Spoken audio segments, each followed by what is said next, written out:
Okay, here we're looking at a ball bouncing from the ground, and they're asking us to find the speeds right before and then right after it hits the ground, and then they want to know the force the ground exerts on the ball. So looking at this, we need to know the speed the instant before it hits, and then the instant after it hits. Then we need to use impulse momentum to look at that point down there right as it hits the ground to figure out how much the ground pushes on the ball. So our first situation, we have a ball falling, we know the height, we know the initial velocity is 0, and we're looking for the final velocity down here. We know the acceleration on the way down is a negative 10 meters per second squared. So we can use our motion equations, in particular the v squared equation, to figure out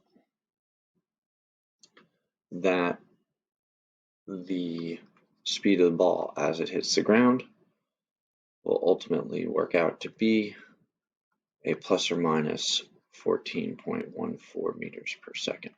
That's substituting in negative 10 for A and 10 for the height.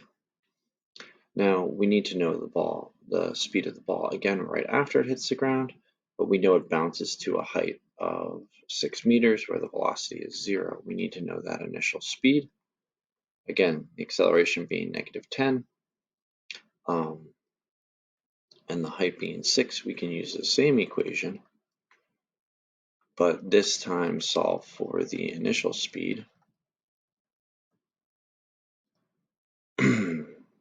which would give us, so this here would be 0,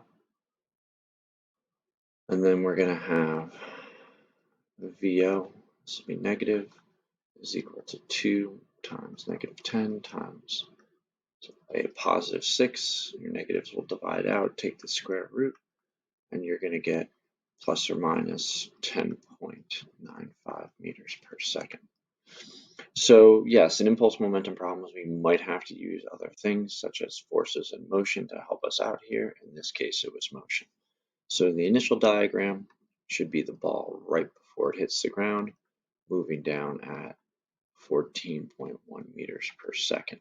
We call it down negative and up positive here. So right after it hits the ground, it bounces back up. We're looking right after that collision with the ground as a positive 0.1095 meters per second. So now when we're trying to find the impulse, we're looking at that instant right before it hits the ground, right after it hits the ground. So we're not concerned with the bounce all the way up to 6 or the fall all the way down from 10. So we're going to look at that here. Calling down negative, we're going to have momentum initially going down. Since we're only looking at the ball, we can cross out the momentum of object 2.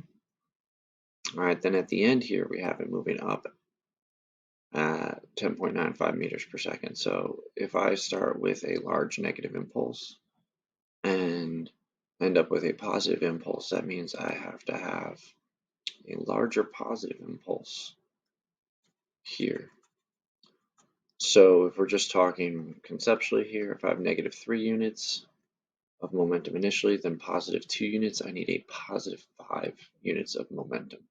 So our equation is going to be MVO, where that's initially negative, plus our impulse, which is the force exerted by the ground over our time, 0.08 seconds, is equal to MV. So we know the mass of the ball is 0.45 kilograms times negative 14.1 meters per second, plus, in this case, the force of the ground on the ball times 0.08 is equal to 0.45 kilograms times a positive 10.95 meters per second. All right, solving for the force exerted here. Ultimately, we're going to get 141 newtons.